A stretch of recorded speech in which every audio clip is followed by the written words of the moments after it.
justicia efectiva. El MNE es nuestra historia y su emblema es el amor. De las manos del que lucha nace el cambio redentor. Movimiento por la vida, por la tierra y la verdad.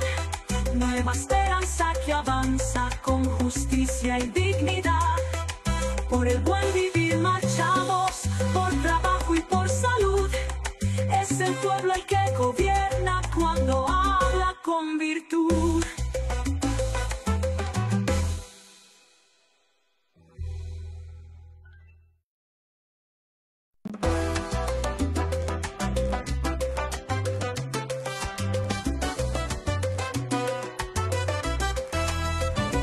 Con el pueblo en pie de lucha y la patria en la mirada, la esperanza nos convoca por justicia organizada. Desde un alma militante y el amor a la nación, nace el rumbo del pueblo con profunda convicción. Movimiento por la vida, por la tierra y la verdad. Nueva esperanza que avanza con justicia y dignidad. Por el buen vivir marchamos, por trabajo y por salud. Es el pueblo el que gobierna cuando habla con virtud. La bandera es la igualdad, la consigna es la unidad. No hay futuro sin conciencia ni país sin dignidad.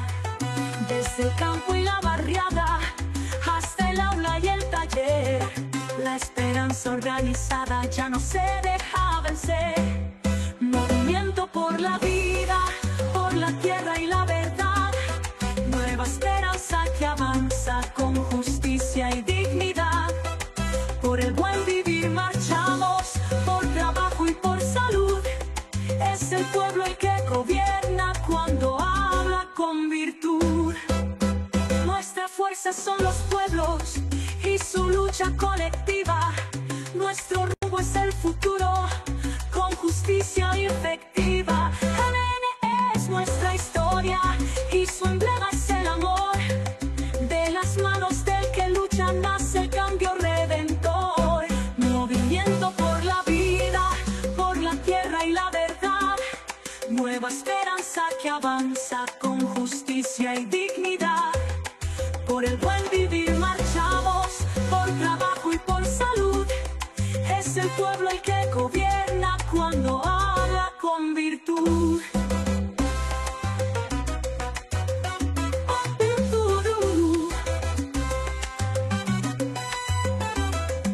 La bandera es la igualdad, la consigna es la unidad. No hay futuro sin conciencia ni país sin dignidad.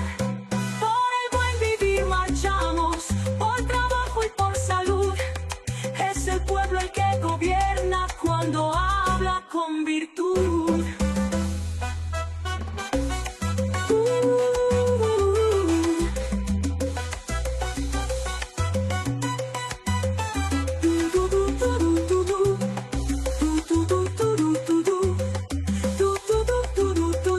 Nuestra fuerza son los pueblos y su lucha colectiva.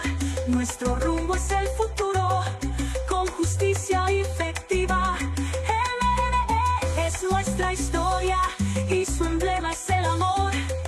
De las manos del que lucha nace el cambio redentor. Movimiento por la vida, por la tierra y la verdad. Nueva esperanza que avanza con justicia y dignidad. Por el buen vivir marchamos, por trabajo y por salud. Es el pueblo el que gobierna cuando habla con virtud.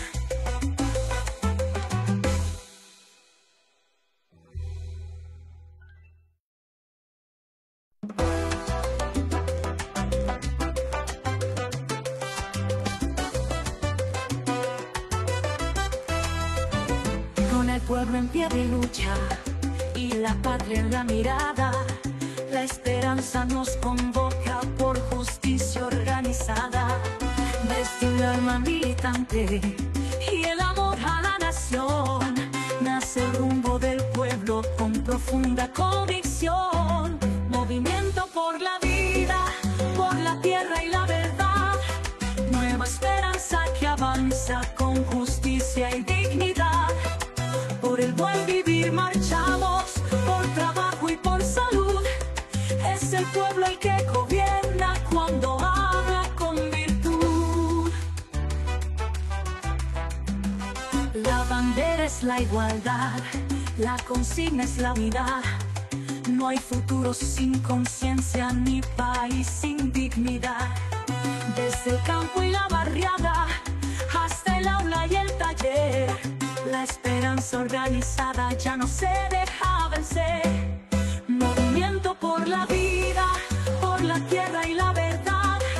Nueva esperanza que avanza con justicia y dignidad. Por el buen vivir marchamos, por trabajo y por salud. Es el pueblo el que gobierna cuando habla con virtud. Nuestra fuerza son los pueblos y su lucha colectiva. Nuestro rumbo es el futuro, con justicia efectiva. MN es nuestra historia y su emblema es el amor. De las manos del que lucha nace el cambio redentor. Movimiento por la vida, por la tierra y la verdad.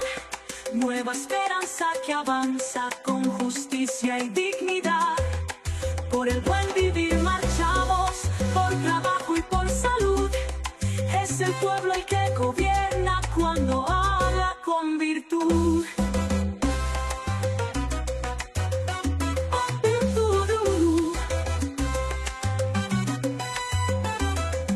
La bandera es la igualdad, la consigna es la unidad. No hay futuro sin conciencia ni país sin dignidad. Por el buen vivir marchamos, por trabajo y por salud. Es el pueblo el que gobierna cuando habla con virtud.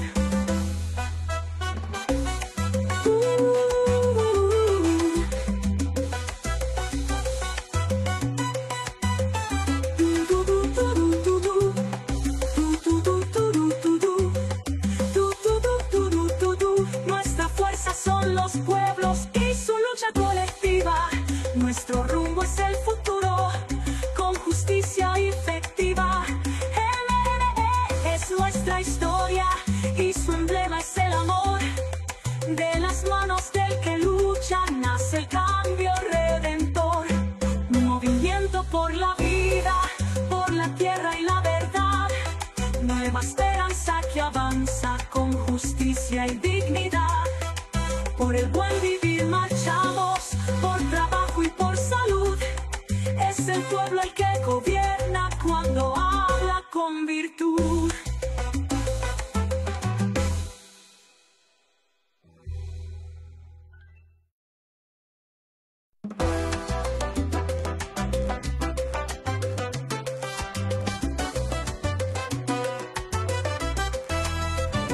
Con el pueblo en pie de lucha y la patria en la mirada, la esperanza nos convoca por justicia organizada. Desde un alma militante y el amor a la nación, nace el rumbo del pueblo con profunda convicción. Movimiento por la vida, por la tierra y la verdad. Nueva esperanza que avanza con justicia y dignidad. Por el buen vivir marchamos, por trabajo y por salud. Es el pueblo el que gobierna cuando habla con virtud. La bandera es la igualdad, la consigna es la unidad. No hay futuro sin conciencia ni país sin dignidad. Desde el campo y la barriada hasta el aula y el taller, la esperanza organizada ya no se deja vencer. Movimiento por la vida, por la tierra y la verdad. Nueva esperanza que avanza con justicia y dignidad. Por el buen vivir marchamos, por trabajo y por salud. Es el pueblo el que gobierna cuando habla con virtud. Nuestra fuerza son los pueblos lucha colectiva. Nuestro rumbo es el futuro, con justicia efectiva. MN es nuestra historia y su emblema es el amor. De las manos del que lucha nace el cambio redentor. Movimiento por la vida, por la tierra y la verdad. Nueva esperanza que avanza con justicia y dignidad. Por el buen vivir marchamos, por trabajo y por salud. Es el pueblo el que gobierna cuando habla con virtud.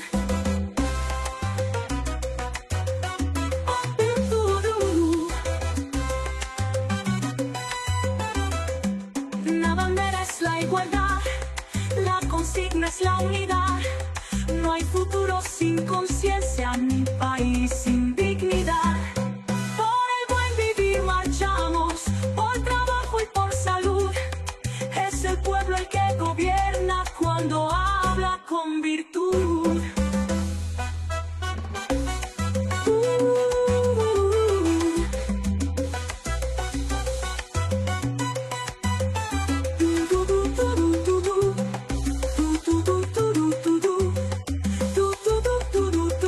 Nuestra fuerza son los pueblos y su lucha colectiva.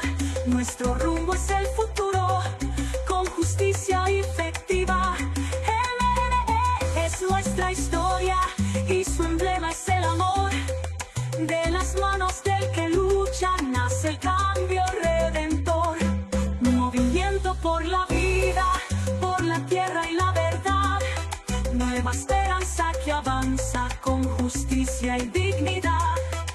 Por el buen vivir marchamos, por trabajo y por salud.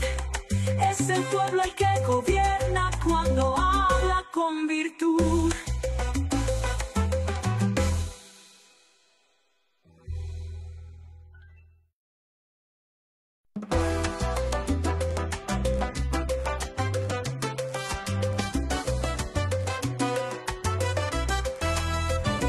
Con el pueblo en pie de lucha y la patria en la mirada, la esperanza nos convoca por justicia organizada.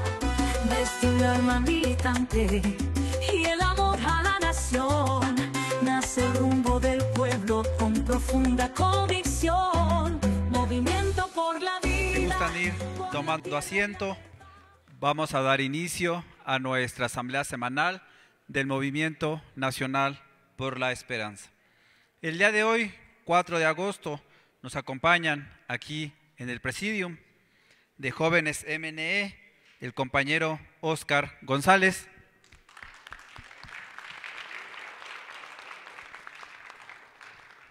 También de Jóvenes MNE, el compañero Adrián Nava.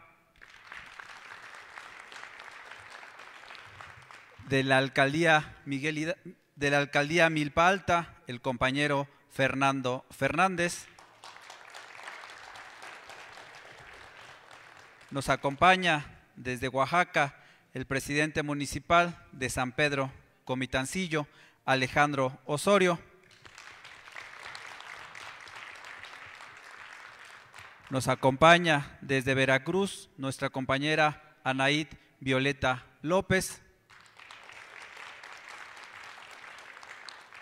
Desde Jalisco, nuestro compañero Salvador Zaragoza. Y como cada 8 días, nuestro dirigente nacional, el profesor René Bejarano Martínez.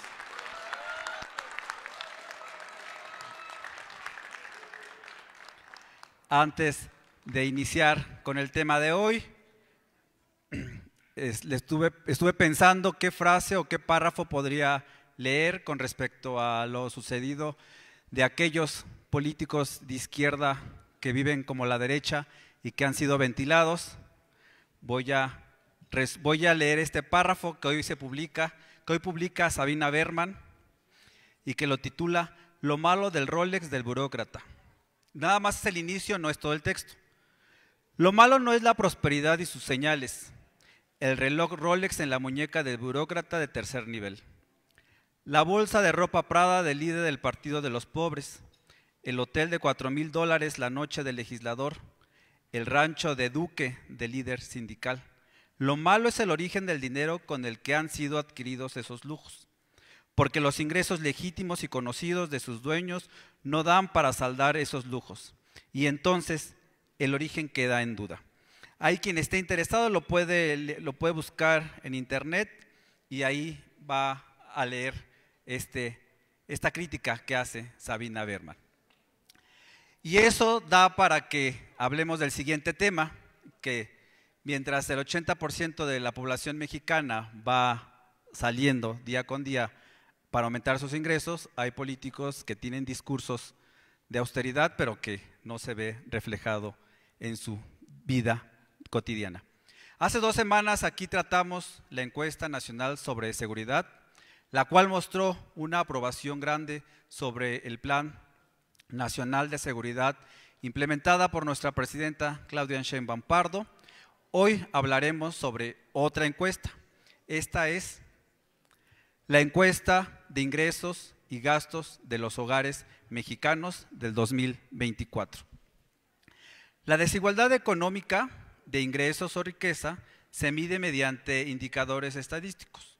El más conocido es el coeficiente de Gini. Y aquí nos vamos a preguntar qué es el coeficiente de Gini y por qué importa. El coeficiente de Gini mide qué tan justa es la distribución del ingreso en un país. Mientras más alto es el número, más desigual es la distribución del dinero. Mientras más bajo, más parejo está repartido el ingreso entre la población. La desigualdad en México está bajando. Esto es lo que dice la encuesta del INEGI. En el 2016, México tenía un coeficiente de Gini de 0.449.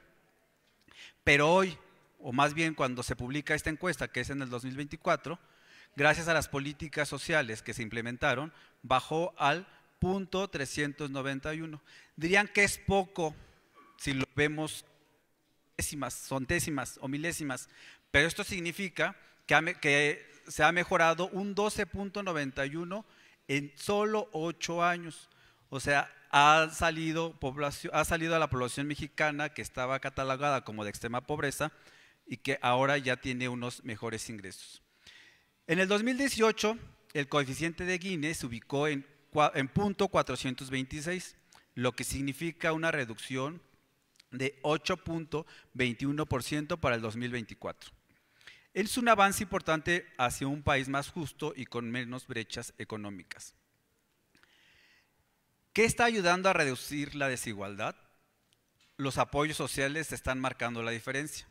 Sin programas como la Pensiones para el Bienestar, las becas para estudiantes o apoyos directos a productoras y productores del campo, el coeficiente de Gini sería de 0.450 en 2024, pero con estos apoyos bajó a 0.391, es decir, el 13,1%. Eso significa que la política social está haciendo su trabajo, el cual es el objetivo de todas las políticas sociales, cerrar la brecha entre quienes más y menos tienen. Ya hemos visto y escuchado todo lo que dice la derecha en contra de los programas sociales, pero aquí está el estudio que dice que sí están funcionando. La pregunta es, ¿quiénes han mejorado más sus ingresos? La respuesta es, los hogares más pobres son los que más han mejorado. Haciendo una comparación del 2024 con el 2022, los hogares de menores ingresos aumentaron sus ingresos entre el 13 y 14%.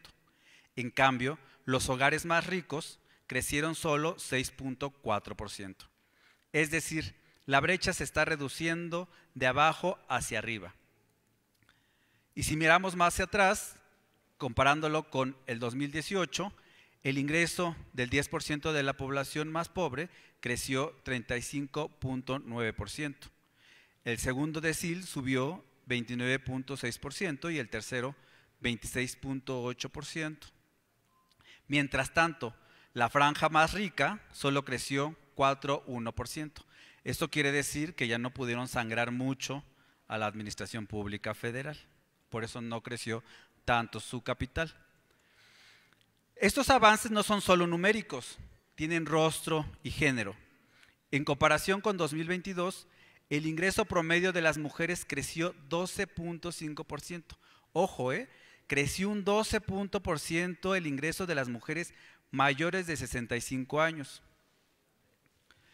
El de las personas con discapacidad, 13.3%, y en los hogares rurales, donde históricamente ha existido mayor rezago, las transferencias crecieron en un 35.4%. En cuanto a la estructura del ingreso de los hogares, el 65.6% proviene del trabajo, o sea, del trabajo remunerado que perciben las personas. Pero un porcentaje muy importante, esto es el 17.7%, provienen de transferencias. Estos son los programas sociales. Este último componente ha sido clave. Las transferencias gubernamentales crecieron un 33% en el 2018 y solo en el 2022 y 2024 aumentaron 14.3%. Esto confirma que el enfoque de inversión social ha sido determinante para reducir la desigualdad. Del lado del gasto, también hay señales positivas. El gasto promedio mensual por hogar aumentó el 10.5%, principalmente en rubros como alimentación, con el 17.2%, el transporte, con el 15.5%, con los cuidados personales, el 17.6%, y lo que habla de una mejora en la calidad de vida de las familias mexicanas. Estos avances se han visto reflejados. México avanza con paso firme hacia un país más justo, más equitativo y más incluyente. La Encuesta Nacional de Ingresos y Gastos de los Hogares 2024 demuestra cómo la política social de este gobierno está dando resultados reales, medibles y profundos en el combate a la desigualdad. En el 2016, el coeficiente de Gini, el indicador más reconocido para medir la desigualdad económica, se encontraba en 0.449. Hoy, gracias a la acción decidida del gobierno de la Cuarta Transformación, que encabeza la doctora Claudia Sheinbaum, esa cifra se ha reducido a 0.391%. Esto representa una mejora del 12.91% en tan solo 8 años, frente al 2018, cuando el índice era de 0.426 y la reducción solamente fue de 8.21%. Esta cifra es la diferencia entre una vida digna o una vida con carencias para millones de mexicanos y mexicanas. En el 2018 y en el 2024, los ingresos del 10% de la población con menores recursos, es decir, el del decil 1, creció 35.9%. El del decil 2 subió 29.6% y el tercero creció 29.8%. La desigualdad entre extremos también se ha reducido, pues en el 2016 los más ricos ganaban 20.8 veces más que los más pobres, mientras que en el 2024 la relación se redujo a 14 veces. Esos avances también tienen rostro.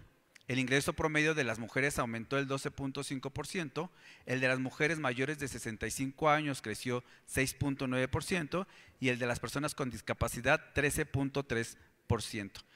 También, como ya se mencionó, también creció el de las zonas rurales con el 35.4%. Y en las condiciones de las viviendas, los avances también son muy contundentes, ya que del 2016 al 2024, las viviendas sin agua entubada bajaron a 7.2%. Las casas con pisos de tierra pasaron de 3.0% a 2.4%. Los techos precarios bajaron de 1.1 a 0.7%. Los hogares sin drenaje pasaron de 6.4 a 4.4%. Los que no cuentan con sanitarios, bajaron de 2.1 a 1.0. Las viviendas sin electricidad disminuyeron de 0.5 a 0.3%. Esto es un claro ejemplo de que los programas sociales y la visión de gobierno que encabezó Andrés Manuel López Obrador en su sexenio están dando resultados, y con las nuevas políticas sociales que está implementando nuestra presidenta Claudia Sheinbaum seguirán dando resultados. El tema va a ser aquí, ¿qué va a pasar con los que con los que menos tienen, catalogados como pobres, cuando pasen a ser clases medias y no haya una explicación de cómo estas políticas de la izquierda hicieron para que subieran su nivel de vida, la pregunta es, ¿estas clases medias seguirán votando por la izquierda? Hasta aquí dejo mi comentario y muchas gracias.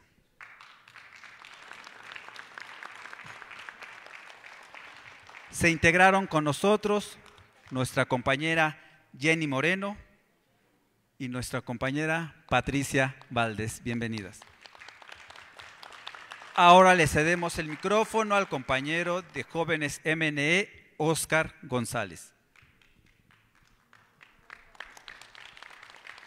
Muchas gracias. Muchas gracias y buena noche.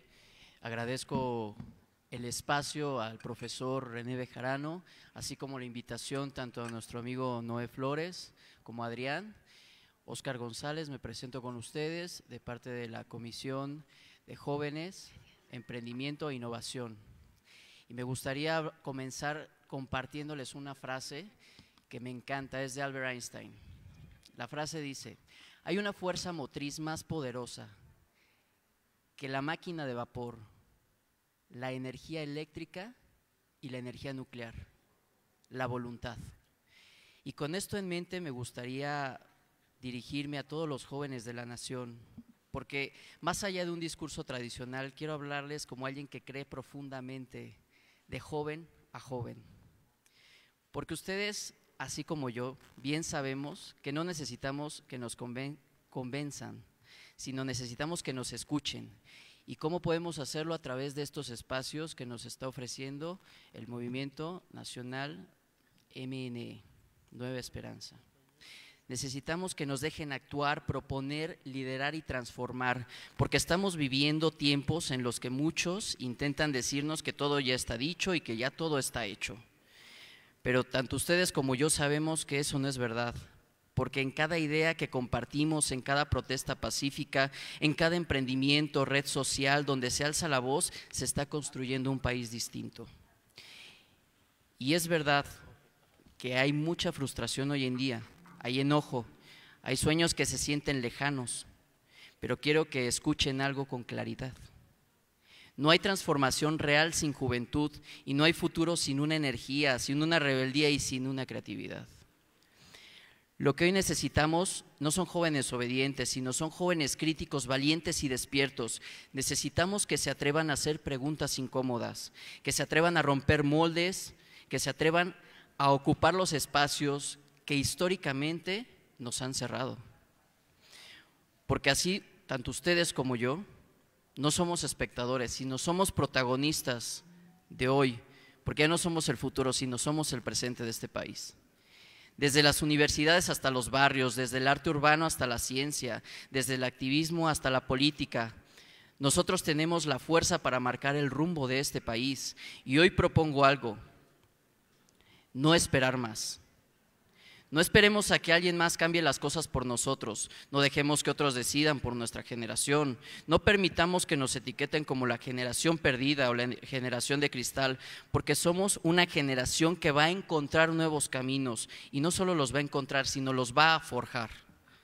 Les hablo hoy para invitarles a formar parte activa de este proyecto, de este movimiento y de esta visión de un país donde la juventud no solo escucha, y tampoco solo es escuchada, sino que es impulsada, y que son jóvenes formando jóvenes, son líderes formando líderes.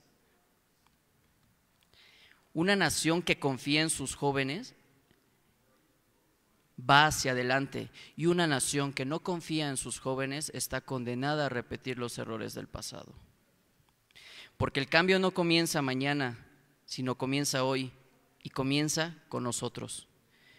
Vamos juntos a escribir la historia del país que queremos y nos merecemos. Muchas gracias.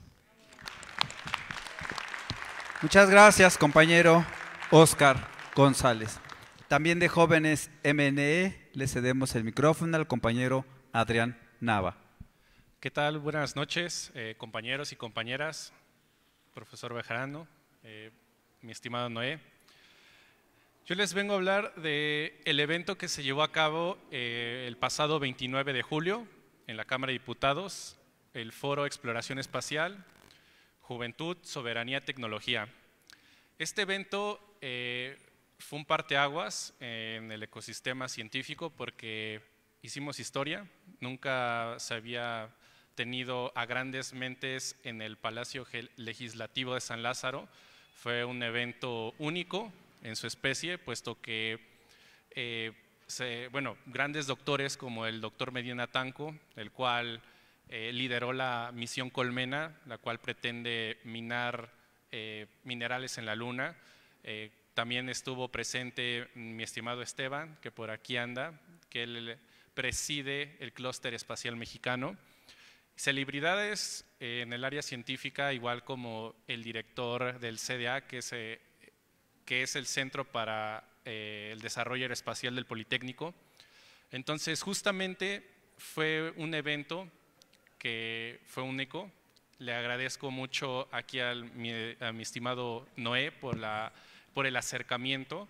También le agradezco mucho al profesor René Bejarano por brindarnos el apoyo, pero sobre todo le quiero dar gracias a la diputada Dolores Padierna por escucharnos y por confiar en nosotros, por tener esa inquietud también de acercar a las juventudes a estos temas, que no solamente pues es el tema de los científicos que ya llevan años, sino justamente también de las juventudes, que tenemos esa esperanza y tenemos esa inquietud de llevar la soberanía tecnológica en México.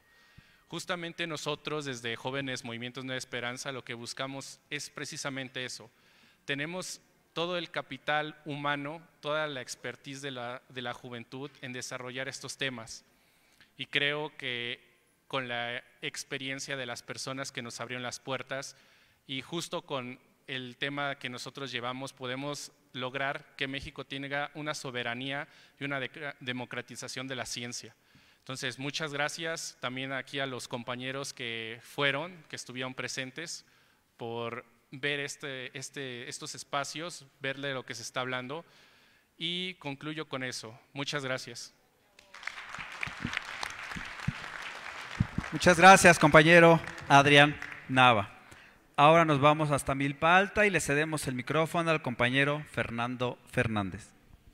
Buenas noches, compañeros, compañeras. Buenas noches al profesor.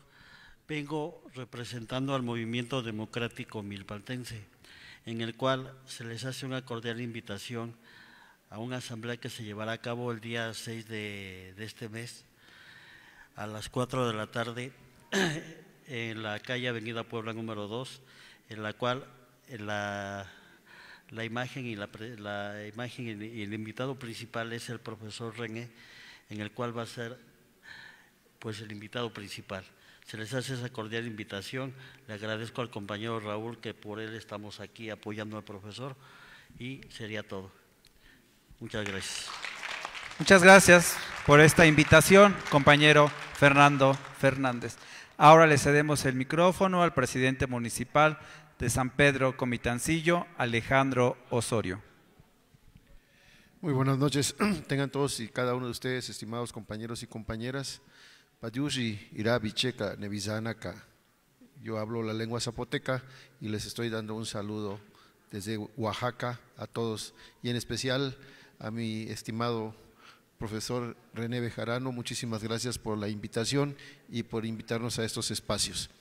Quiero aprovechar el momento para mencionar ahorita, como presidente municipal, le estamos dando secuencia a lo que se está construyendo a nivel nacional, y voy a mencionar un ejemplo muy claro de efectivamente el crecimiento que se está dando en los municipios y en los estados.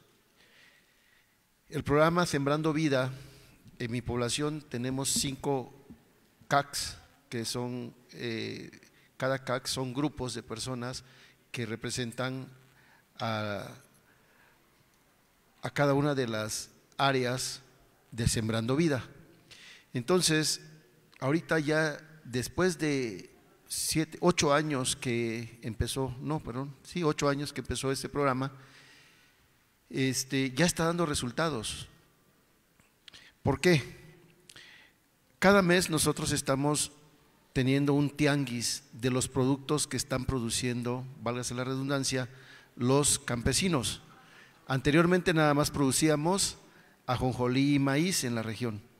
Hoy se está produciendo jamaica, coco, limón tenemos ahorita para exportar. Entonces, ahorita ya se está pensando en otra etapa, ya no es nada más en la producción porque ya hay demasiada producción, es ver cómo comercializar estos productos y es ahí donde se está reflejando. Hubo una escasez hace como 2, 3 años después de la pandemia de limón, ahorita el limón está para regalar incluso. Hay bastante producción, hay jamaica orgánica, el ajonjolí ahorita ya hay una producción muy alta de 1000 toneladas nada más en la población, que ahorita ya se está tratando de producir aceite y es un grupo de campesinos que se unieron para poder ahora sí adquirir la fábrica de aceite y están produciendo. Y ese es el reflejo real de estos programas sociales, porque la derecha pues critica que es una para cooptar nada más y no es cierto. La misma gente que antes estaba del otro lado se está dando cuenta de que estos programas sirven y apoyan y ayudan bastante también en la economía, porque aparte de que ya estamos produciendo, recibimos mensualmente 2,000 pesos, 6,000 pesos mensuales, perdón, 6,000 pesos mensuales para apoyar al campesino. Entonces, y es directo a cada uno. Entonces, la verdad que es un programa muy bueno y que sí está dando resultados y lo menciono por lo que nos decía nuestro compañero Miguel, efectivamente sí, ¿qué va a pasar después cuando ya tengamos los de la clase baja a la media? Es algo que nos vamos a preguntar posteriormente. Muchísimas gracias, muchas gracias, profe. Muchas gracias, compañero Alejandro Osorio. Ahora nos vamos hasta Veracruz y le cedemos el micrófono a nuestra compañera Anaid Violeta López. Bueno, buenas noches. La seguridad y la violencia es un tema constante para el estado de Veracruz. El sábado recientemente el motín en la cárcel de Tuxpan, donde hubo un amotinamiento en el penal que dejó 7 muertos y más de 11 heridos. Esto cuando menos son las cifras que conocemos de manera pública. 12 horas tardaron el control de reos del grupo criminal Sombra, que exigía la intervención de activistas y medios. Las autoridades estatales y federales retomaron el control, pero los incendios, los disturbios y la inseguridad en la zona están en un límite insufrible o invivible.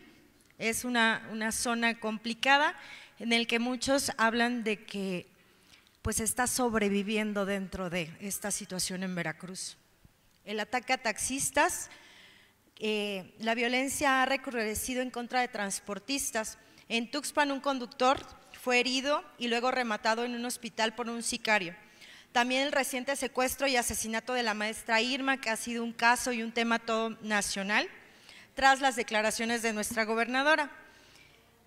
Ella era una taxista y jubilada que se negó a pagar una extorsión y las marchas en demanda de justicia y seguridad se han multiplicado en Jalapa y otros municipios en apoyo a la familia y fortaleciendo un poco la organización social para exigir a las autoridades que actúen conforme a ley. Los contrapunteos institucionales están también muy a flor de piel. La gobernadora Rocío, como les decía, sostiene que Irma murió por un infarto y yo creo que lo más complicado ha sido la manera en que se expresó en la parte de les guste o no. Yo creo que a nosotros, a las y los veracruzanos no nos gusta vivir en esta inseguridad y creo que en general a todas las personas tenemos, es parte de uno de los derechos fundamentales, ¿no? La libertad. Entonces, pues no nos gusta. Ella muere tras las agresiones, mientras que la presidenta Claudia Sheinbaum lo calificó como un homicidio, generando tensión tras las críticas públicas de Rocío. Las críticas editoriales señalan que el caso refleja la debilidad institucional y la persistencia de extorsiones vinculadas al crimen organizado y complicidad con autoridades, se exige un cambio estructural. En el panorama electoral y político, bueno, pues se consolida de alguna manera la coalición Sigamos Haciendo Historia, con los movimientos que se están dando de los alcaldes y las alcaldesas que están electos, que fueron siglados por otro partido y están haciendo estos pasos hacia pues la fuerza, hacia el gobierno. Los cambios van a seguirse dando y cuando menos hasta que se tengan las constancias. Ha habido también reuniones de la gobernadora con los diferentes grupos políticos, a manera de que se planea una construcción óptima de la política pública en el estado de Veracruz. En las gestiones de nuestra gobernadora mantiene el 70% de aprobación entre los veracruzanos, públicamente hablando. Socialmente y el run a nivel de suelo es otro. Se ha manejado que en muchos eventos ha sido abucheada y esto no ha salido a la luz en medios. Entonces, bueno, el Tren México-Puebla-Veracruz sigue en etapa de planeación y se espera que su construcción comience en 2026 como parte del Ferroviario Nacional anunciado por la presidenta. En las buenas noticias es que la recaudación pública estatal aumentó un 18-20% en comparación con el mismo periodo en la administración anterior. La deuda pública se redujo un 27% desde el 2018, manteniéndose así por debajo del nivel heredado al inicio de su administración.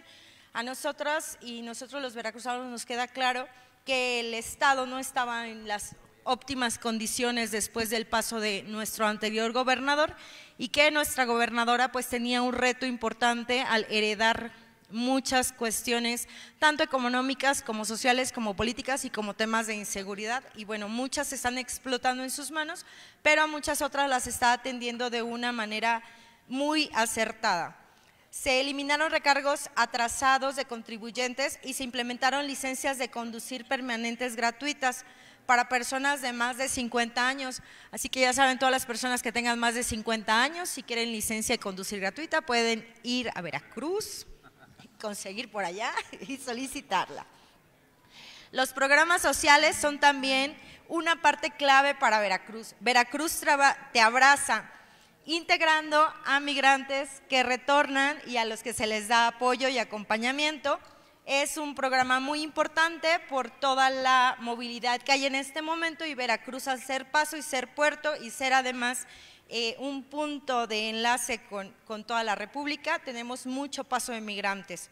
Abrigando Corazones, que beneficia a 22,000 personas con despensas, cobertores y atención médica en 20 municipios. Los créditos a la palabra y participación del Plan Federal de Apoyarte para mujeres indígenas, afroamericanas y artesanas.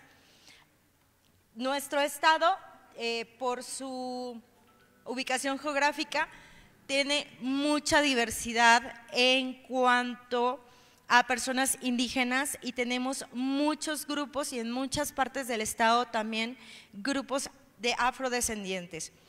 Avanza la creación de la Procuraduría en Defensa del Adulto Mayor y se fortalece la atención con perspectiva de género. Esta también es una parte importante.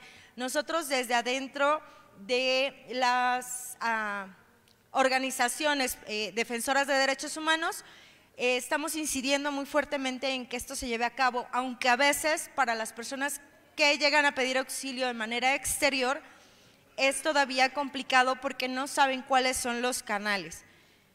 La creación de esta Procuraduría nos va a dar una perspectiva específica para que nuestros adultos mayores tengan mejores certezas legales ante las situaciones que se puedan presentar. También tuvimos el lanzamiento de la estrategia Amiga, Yo Te Ayudo y de la plataforma veracruzana protegida para la protección inmediata a mujeres en riesgo, sin necesidad de denuncia formal, que esto es importante. En muchos estados de la República necesitan hacer una denuncia, todas las mujeres que son violentadas necesitan presentar una denuncia formal en contra de su agresor para poder ser beneficiadas con un albergue. Ahorita en este momento en Veracruz ya no, y van a ser vinculadas directamente al C5 y al C4, aparte de los puntos de refugio como OXXO. Se aprobó también la ley vicaria para sacar al agresor del hogar en caso de violencia familiar. Las carreteras están dando mantenimiento constante, tienen avances, por ejemplo, lo que es Jalapa-Puerto, que es de las carreteras más importantes, un 93%, pero esto pues a veces llega a provocar filas de hasta 7, 8 kilómetros, que aquí en la Ciudad de México están muy acostumbrados, nosotros no tanto, entonces una distancia que normalmente nos hacemos 1 hora, estamos a veces en 3 horas de transporte, pero ahí va. Se aprobó también una escollera de 3 kilómetros. Esta escollera en Veracruz había tenido muchas administraciones pendientes. Cuando hay nortes, huracanes, llegan las olas muy grandes y llegan a causar estragos, perdiendo gran cantidad de playa. Y bueno, esto es todo un tema porque afecta mucho a las cooperativas de palaperos, a los pescadores, a hoteleros e incluso al bulevar, porque nos quedamos sin área donde transitar entre la tierra y el agua. Y bueno, con esta escollera se van a reducir todas estas afectaciones a todas estas áreas. También se aprobó un distribuidor vial con una inversión de 580 millones de pesos que va a iniciar la construcción en 2025 en Coatzacoalcos. Y esperamos que en 2026 también anunciaron que se va a construir ya el puente que conecta a Boca del Río con Alvarado. Las grandes inversiones privadas también es una parte importante de todas las gestiones que se han logrado hacer a través de esta administración. Nestlé va a invertir 6.400 millones de pesos en su ampliación de la planta que está instalada en Boca del Río, y Italpasta invertirá 1.100 millones de pesos, generando más de 1.200 empleos directos en el estado. Y bueno, hay otros temas en educación, más de 1.200 millones de becas fueron otorgadas a través de los programas de gobiernos federales, que esto no es directamente del estado, pero que se está colaborando directamente con las instituciones de gobierno del estado para las entregas de los beneficios de las y los alumnos que son beneficiados con estas becas. Se rehabilitaron 28 unidades médicas.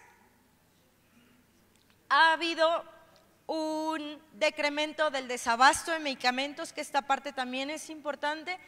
Es verdad que ha sido a través del tema y de la organización en gobierno federal, pero también tiene que ver mucho con cómo se está organizando gobierno del estado en las gestiones y los vínculos para generar que los hospitales tengan abastos médicos. Hay muchos hospitales a los que todavía les hace falta muchas áreas por atender, pero nosotros justamente por ahí nos vamos a molestar por acá. Se va a trabajar para que el área de cuidados paliativos del SECAM, que es el hospital más importante en tema de atención a cáncer del estado, pueda fortalecer esta área. Y en la coordinación internacional se permitieron los protocolos exitosos para la localización y liberación de personas desaparecidas con todo este vínculo de información. En generales, así está el estado de Veracruz, y bueno, pues estamos esperándoles por allá con los brazos abiertos, y dijera mi gobernadora, porque Veracruz está de moda. Muchísimas gracias. Muchas gracias, compañera Anaí Violeta López. Ahora nos vamos hasta Nezahualcóyotl y le cedemos el micrófono a la compañera Patricia Valdés. Hola, muy buenas noches. Un gusto estar aquí, ver a cada uno de ustedes y muy contenta de poder estar en esta mesa de presidium. Muchas gracias. Sin embargo, dice la frase, voy a iniciar pidiendo si podemos abrir un video, porque dicen que una frase vale más que 1000 palabras. Una frase, una imagen, sí. Con todo el corazón quiero agradecer a quienes nos han acompañado en este sueño que se hizo realidad, la inauguración del Tianguis de Plantas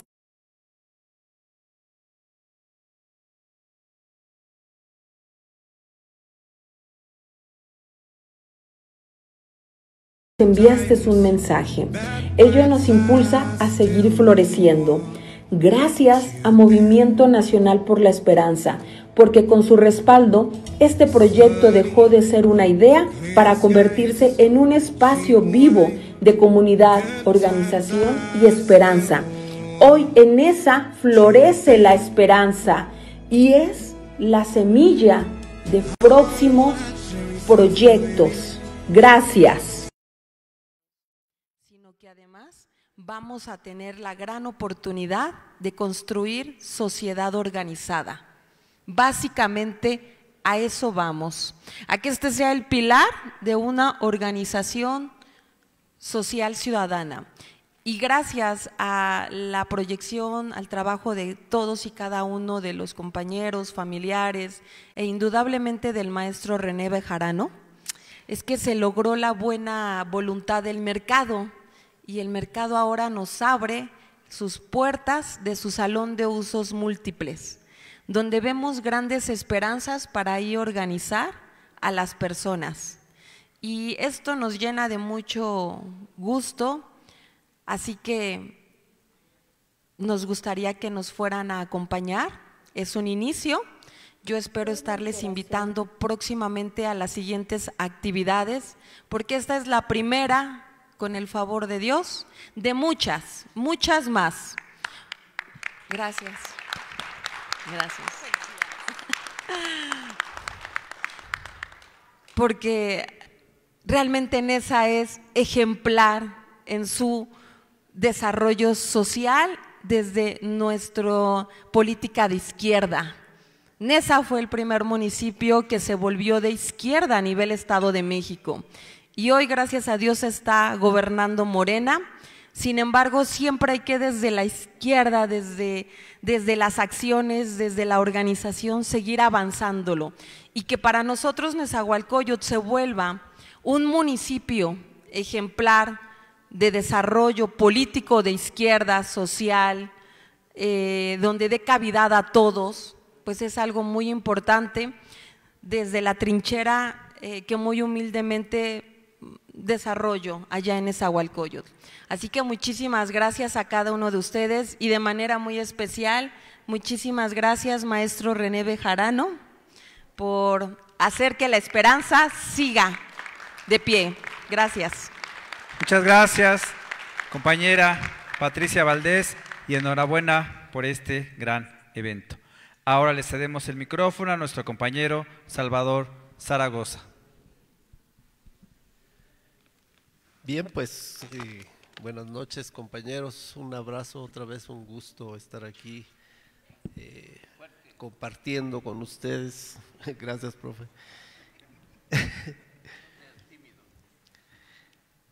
Pues bien, voy a reiterar porque en alguna ocasión hablé acerca de la esperanza y abrí con una frase mía que digo que la esperanza es la materia prima del revolucionario.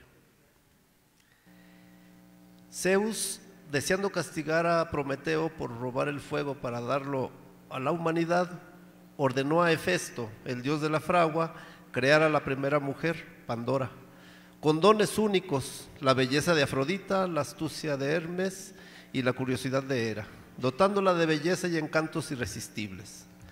Pandora fue entregada a Epimeteo, hermano de Prometeo, como esposa. Zeus entregó a la pareja como regalo de bodas una misteriosa caja que advirtió no se abriera. La caja o urna contenía todas las calamidades. Pandora terminó abriendo la caja, liberando así a todos los males del mundo. Al cerrar la caja, solo la esperanza quedó atrapada en su interior. La esperanza pues nos da la resiliencia para enfrentarnos a los males liberados por Pandora, a los embates negativos de la realidad. Es la expectativa de que nos resulten bien eventos o circunstancias de la vida.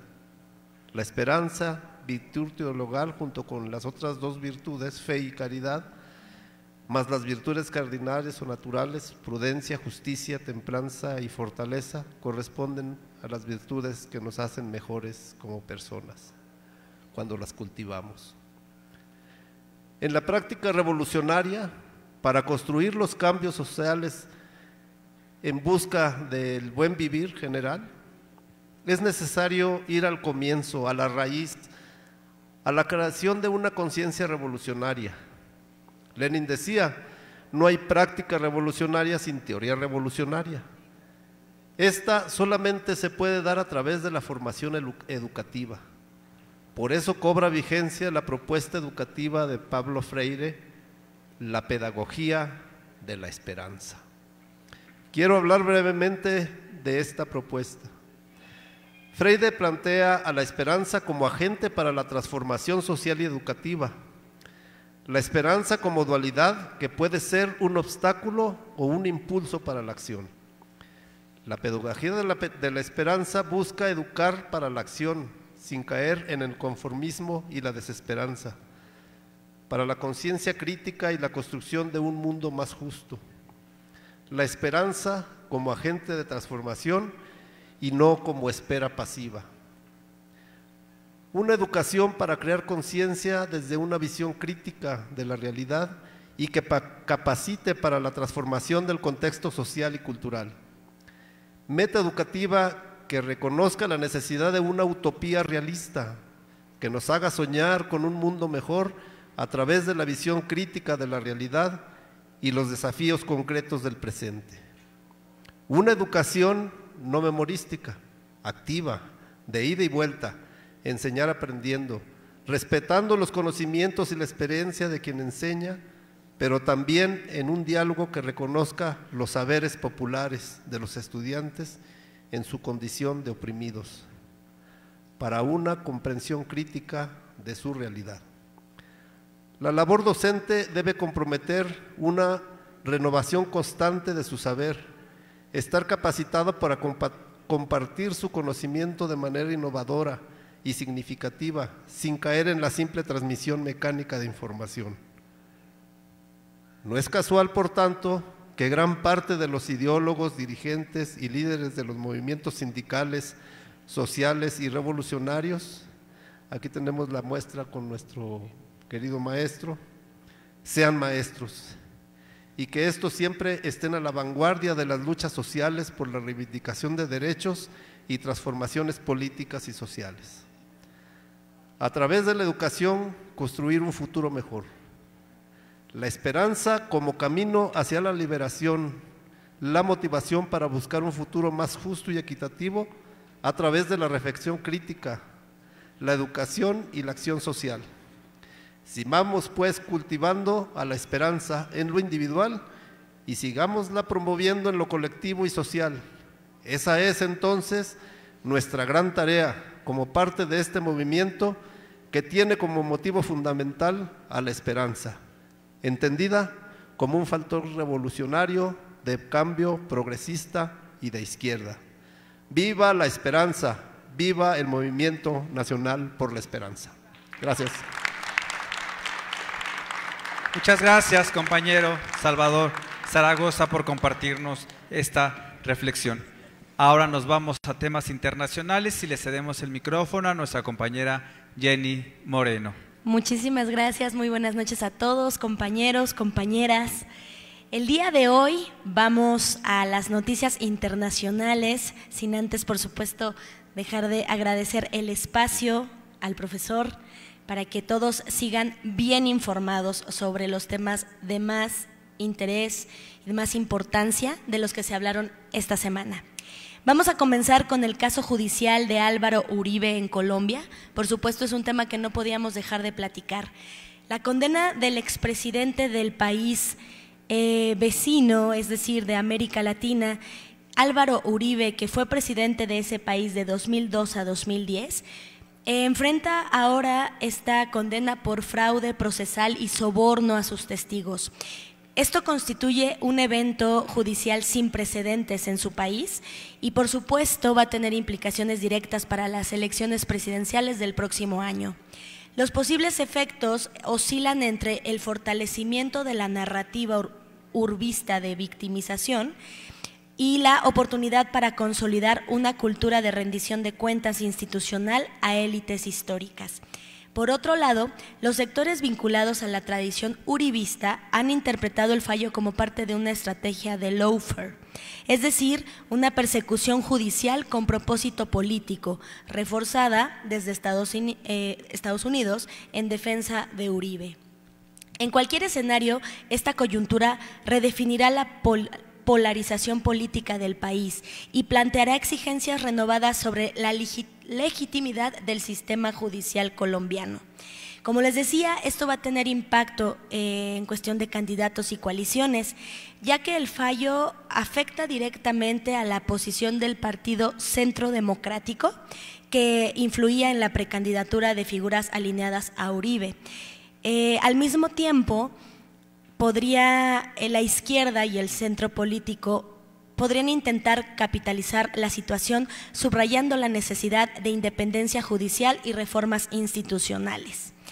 Este fallo representa un antes y un después en la historia de Colombia, en la relación entre el poder político y la justicia.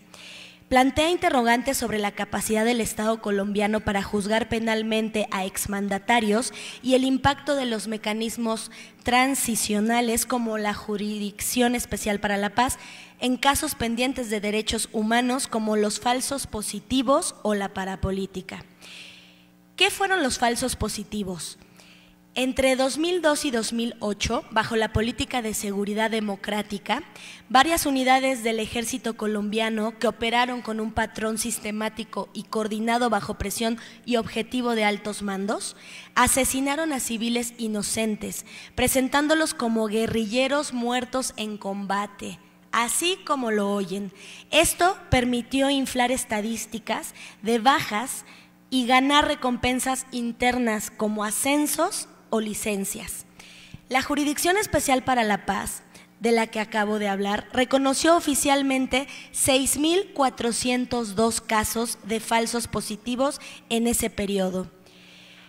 Los falsos positivos constituyen uno de los episodios más atroces y sistemáticos de violación de derechos humanos en Colombia y yo considero que en el mundo. Asesinatos extrajudiciales con fines estadísticos impulsados por una política institucional que premia los resultados. Aunque hay condenas judiciales contra militares y mandos medios, el caso más emblemático es el de Álvaro Uribe, que aunque no lo condenan directamente por los falsos positivos, sí es señalado por muchas fuentes por su implicación política en el contexto que facilitó estos crímenes. En otros temas, hablaremos del caso Vallarta-Cassés. ¿Recuerdan este caso que ya tenía casi 20 años de ser historia? Bueno, pues Israel Vallarta acaba de salir hace unos días de prisión después de casi 20 años, sin juicio y sin sentencia. En el sistema judicial es fácil con este tipo de eventos y de historias darte cuenta de la podredumbre que existe en tu sistema institucional y también ver cómo el sistema nacional está cargado de mentiras y de historias que de verdad parecen peor que de novela. El 9 de diciembre del 2005 salió en televisión nacional el aparente rescate de 3 víctimas de secuestro. Sin embargo, como ahora lo sabemos, y desde entonces los que sí nos informamos, el crimen, el castigo, los villanos y los héroes ya estaban escritos antes de que la cámara encendiera el ojo. Hay muchos personajes importantes en esta historia. Hablemos que, bueno, una persona que es clave aquí es Eduardo Margolis, que es un empresario judío, quien fue acusado de llevar a cabo esta venganza contra su ex socio Sebastián Cassés, hermano de Florence Cassés, y bueno, la venganza era ir tras la hermana y tras el cuñado, que en este caso era Israel Vallarta. Ninguno de los dos había tenido derecho a su debido proceso y no existía una sola prueba sólida para que los metieran a la cárcel, y aún así lo hicieron.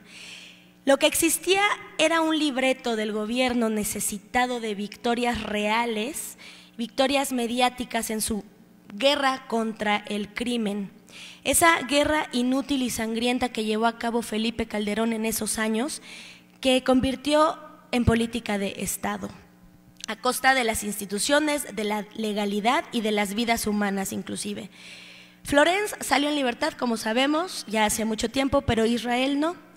Apenas acaba de suceder. Llevaba casi 20 años privados de su libertad y ustedes díganme cómo se mide el tiempo robado por el Estado. Es decir, cómo se repara una vida marcada por la tortura, por la ignominia y el abandono. En México basta un montaje para despojar a alguien de su libertad. Estamos viendo con este tipo de historias que basta un guión para dictar culpabilidad. Es por eso que hay que recordar y hay que criticar y hay que denunciar que las cárceles hasta el día de hoy están llenas de inocentes, sin cámaras, sin embajadas que protesten y sin periodistas que escarben. Por eso, y este es el mensaje más importante que quiero dar esta noche, la cuarta transformación, si desea ser algo más que un lema, debe llegar al corazón de la Fiscalía General de la República, a las fiscalías estatales y a cada agencia de ministerio público donde la tortura y la corrupción aún se practican como rutina. No basta con cambiar los nombres de los escritorios, hay que extirpar las prácticas de raíz. Se debe también transformar a los medios de comunicación, no por decreto ni por censura, sino por la regeneración ética de sus principios, por la construcción de una prensa libre que entienda que su deber es con la sociedad y no con el poder. Porque donde no hay justicia, la ley es una máscara. Donde no hay memoria, la infamia se vuelve a repetir. Dejando claro este mensaje, quisiera irme a otros temas y quiero retomar lo que hemos venido hablando todas las últimas semanas acerca de la relación de México y Estados Unidos, que a grandes rasgos implica 5 puntos importantes.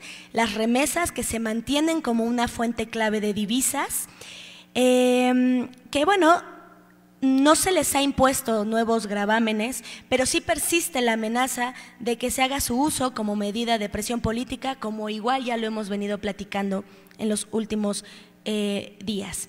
La migración y las deportaciones se ha intensificado, tienen un aumento del 30% en los retornos de migrantes mexicanos y bueno, en el tema de aranceles y comercio, México, y esta es una muy buena noticia para nosotros, obtuvo una prórroga de 90 días. Esto se acordó entre Trump y nuestra presidenta Sheinbaum el 31 de julio con una llamada telefónica para así evitar mayores afectaciones en espera de mecanismos bilaterales compensatorios. Algo que no debemos de perder de vista es que viene la revisión del TEMEC para el próximo año.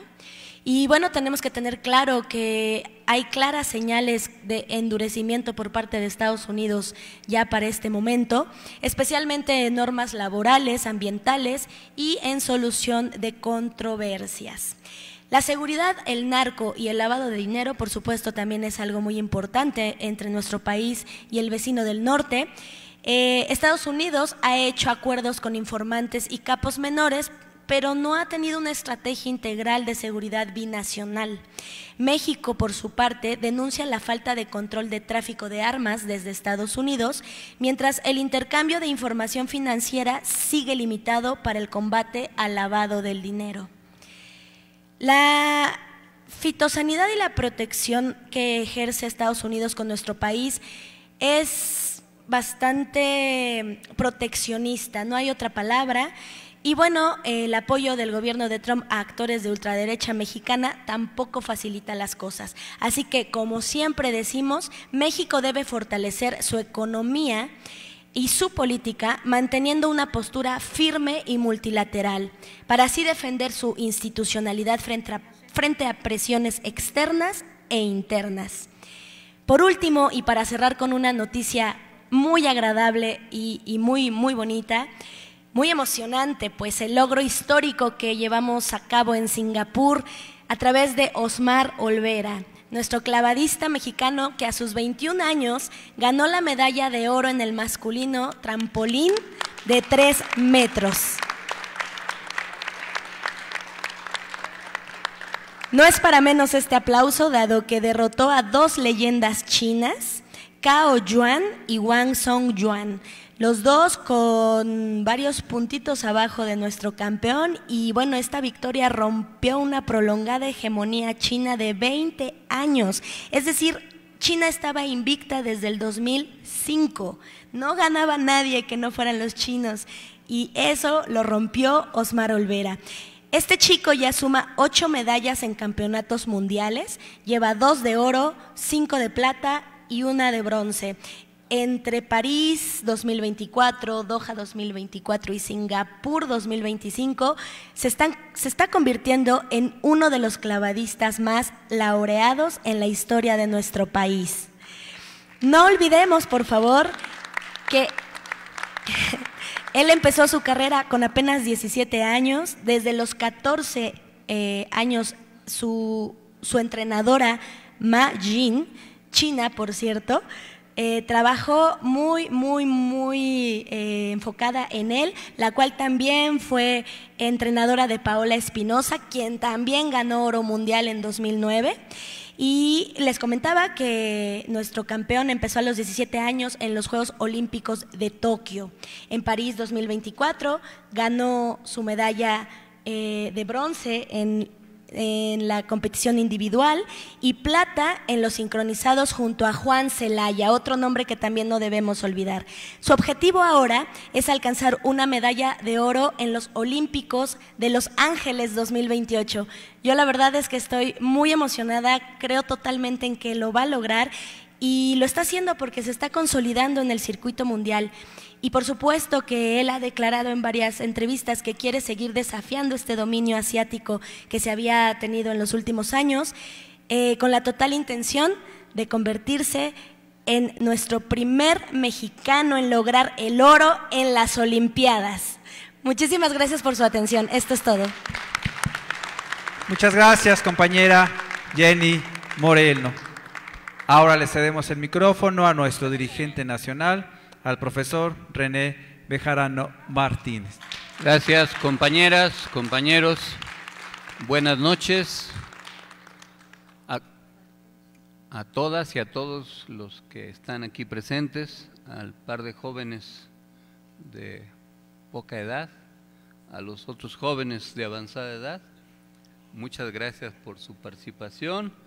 Al compañero Fernando Fernández, que tiene nombre de actor y cantante de boleros de la época de oro del cine nacional mexicano y también líder en la bella Milpa Alta. Muchas gracias. Estaremos allá en Milpa Alta el próximo miércoles en una asamblea que vamos a realizar con líderes de los 12 pueblos de esa región, desde San Pablo hasta Ostotepec hasta San Antonio Tecómitl, Santana Tlacotenco, San Juan Tepenáhuac, San Lorenzo Tlacoyucan, San Agustín Otenco, La Villa, San Pedro Actopan, San Salvador Cuauhtémoc, San Bartolomé Xicomulco, etcétera. La Villa Milpa Alta es una zona histórica. Ahí está el Museo Zapatista y es un baluarte del México verde que todavía se niega a morir. Es una zona productora de nopal, pero también de muchos jóvenes que están cambiando esa región. Allá estaremos el miércoles a las 4 de la tarde.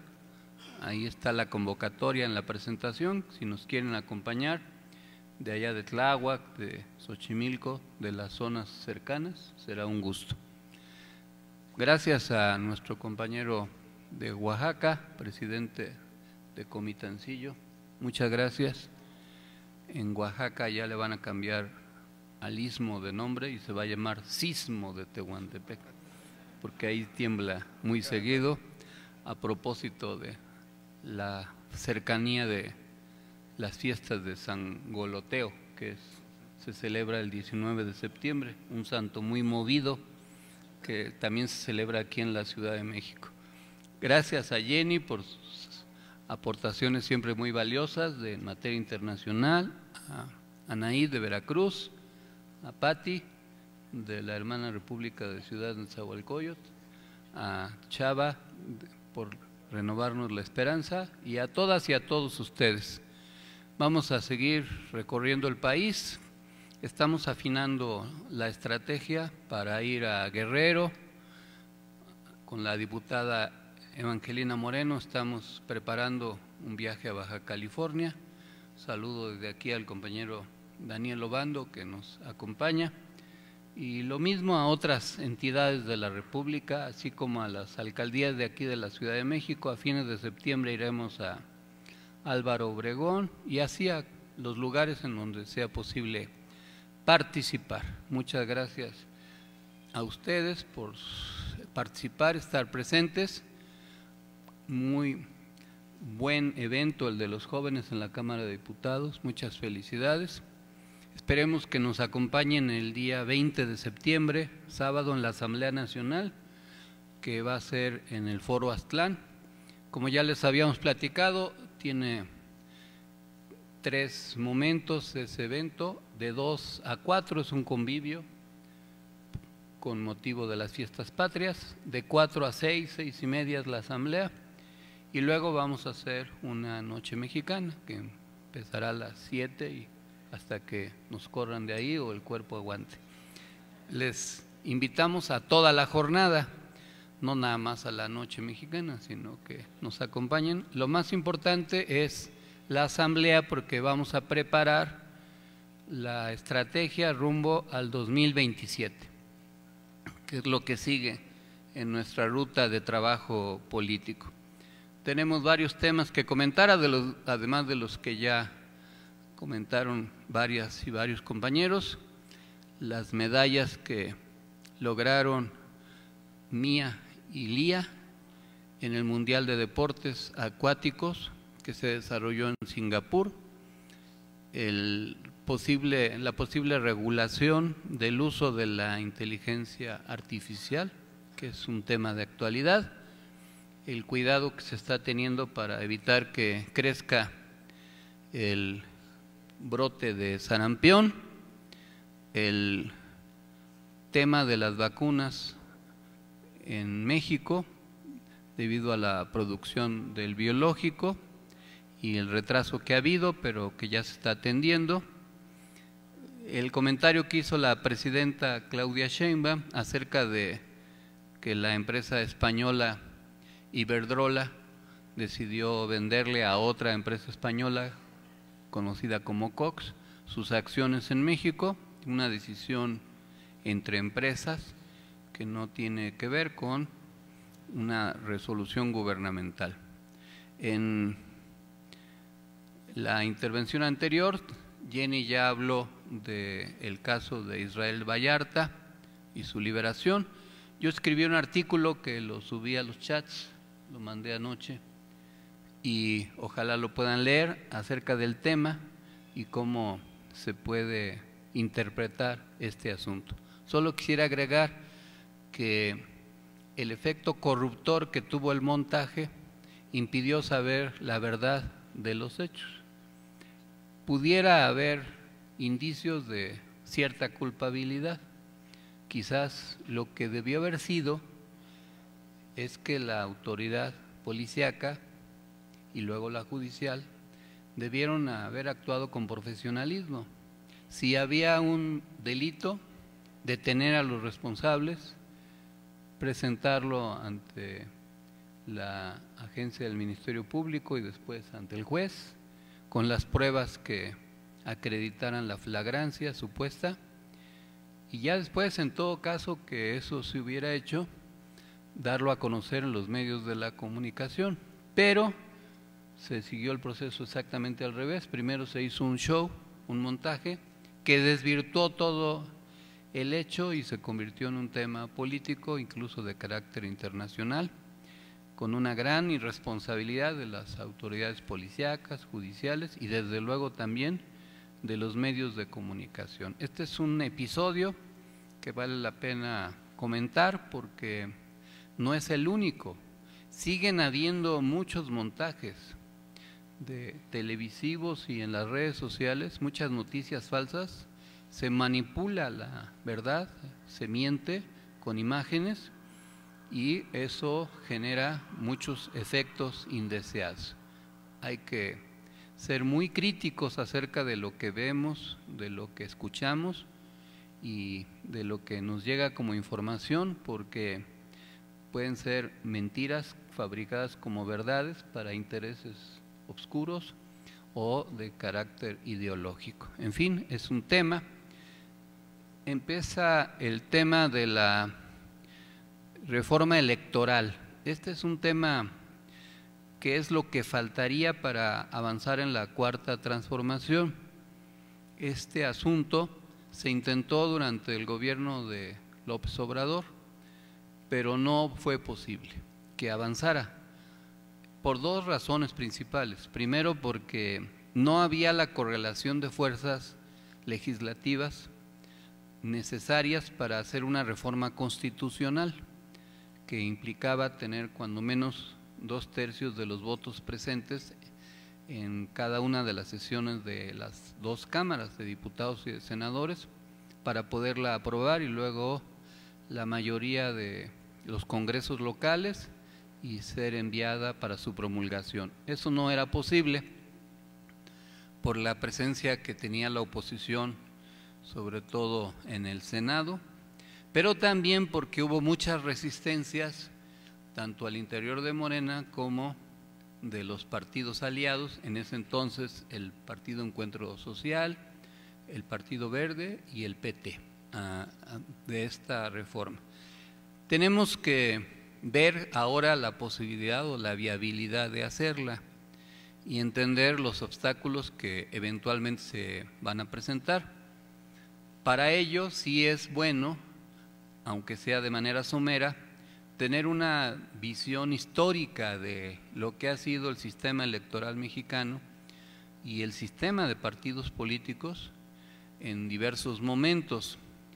Como todos sabemos, vivimos durante décadas un sistema de partido de Estado en donde la simulación electoral era una costumbre. Realmente no había una oposición partidista que compitiera en las elecciones. Los abusos de diverso tipo se llevaban a cabo impunemente en las diversas elecciones presidenciales, ya sea con insurgencias incluso armadas, como la que intentó el general Saturnino Zedillo en la sucesión presidencial de 1939, o el fraude que se cometió en 1940, que llevó al poder a Ávila Camacho. Luego, en otros momentos, se persiguió a la oposición de derecha y también a la de izquierda. La oposición de derecha sí tuvo un partido desde 1929 que se formó, en 1939 que se formó el PAN a iniciativa de Gómez Morín. Fue la oposición que surgió a las iniciativas del general Lázaro Cárdenas. Pero a la izquierda se le mantuvo en la ilegalidad. No había un partido auténtico de izquierda, de verdadera oposición. El sistema de partido de Estado permitió una oposición leal, como fue el Partido Popular, que formó Vicente Lombardo Toledano, fundador, entre otros, de la CTM, y luego ese partido se volvió Partido Popular Socialista. Pero a la oposición de izquierda, más congruente, se le persiguió. Había asesinatos, desapariciones y encarcelamientos. El Partido Comunista Mexicano, por ejemplo, que se formó en 1919, estuvo en la ilegalidad prácticamente hasta 1979, es decir, 60 años en la ilegalidad, y muchos de sus principales dirigentes o fueron asesinados o encarcelados. No había esa posibilidad. El sistema creó una serie de partidos paraestatales, como fue el Partido Auténtico de la Revolución Mexicana, luego el PPS, y eso pues le permitió mantenerse en el poder, incluso ante disidencias internas. En la sucesión presidencial de Ruiz Cortines, el general Enríquez Guzmán se rebeló y formó un frente de partidos del pueblo mexicano en un movimiento que se conoció como el enriquismo. El enriquismo compitió en la sucesión presidencial de 1952 en contra de Adolfo Ruiz Cortines y pues se le reprimió terriblemente, se le persiguió. Enríquez Guzmán no tuvo el aplomo, la entereza para sostenerse, aunque ese frente de partidos políticos del pueblo mexicano sobrevivió décadas, pero ya como una oposición simbólica. Todo esto llevó a cierto agotamiento del modelo de dominación de los partidos y por eso en la década de los 60 se creó los diputados de partido. No eran los plurinominales, sino que los partidos registrados podían tener diputados, pero a nombre del partido, que eran como una cuota minoritaria, nada más para legitimar el poder del partido oficial principalmente. Esos diputados de partido pues funcionaron durante mucho tiempo, pero realmente no tuvieron legitimidad. Cuando había crisis política, pues el sistema engullía a la oposición. Por ejemplo, en 1975, cuando Alejandro Gascón Mercado, que era del PPS, del Partido Popular Socialista, presidente municipal de Tepic, compitió por la gubernatura en Nayarit contra el coronel Rogelio Flores Curiel y le ganó la elección. El PRI, como acostumbraba, le hizo fraude, cambió todas las boletas y las actas para imponer a Flores Curiel, y el líder del Partido Popular Socialista traicionó a Gascón Mercado. Jorge Cruchán García reconoció a Flores Curiel a cambio de que a Cruchán lo nombraran senador por Oaxaca, pero a nombre del PRI, es decir, el PRI postuló a Cruchán como senador por Oaxaca para premiarlo por haber convalidado el fraude que se hizo contra Gascón Mercado.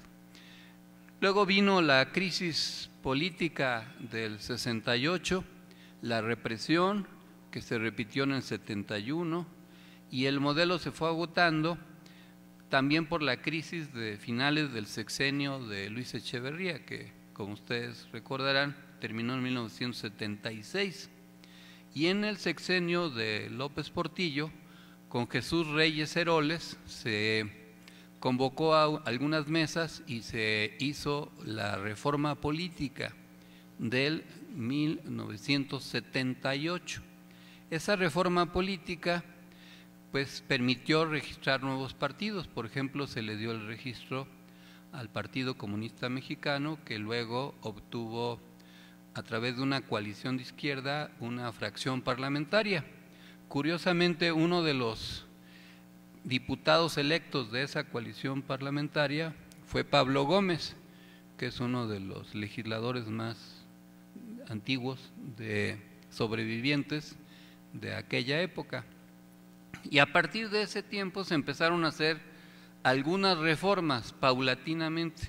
Se creó después el Instituto Federal Electoral, a través del libro 8 del COFIPE, se empezó a regular la elección, por ejemplo, en la Ciudad de México, porque ustedes recordarán que en la Ciudad de México no había elecciones, todo lo designaba el presidente de la República, no había instituto electoral, no había tribunal electoral, no había asamblea legislativa, no había mecanismos de representación, lo único que existían eran los jefes de manzana, que era una estructura que controlaba principalmente el PRI a través de los delegados.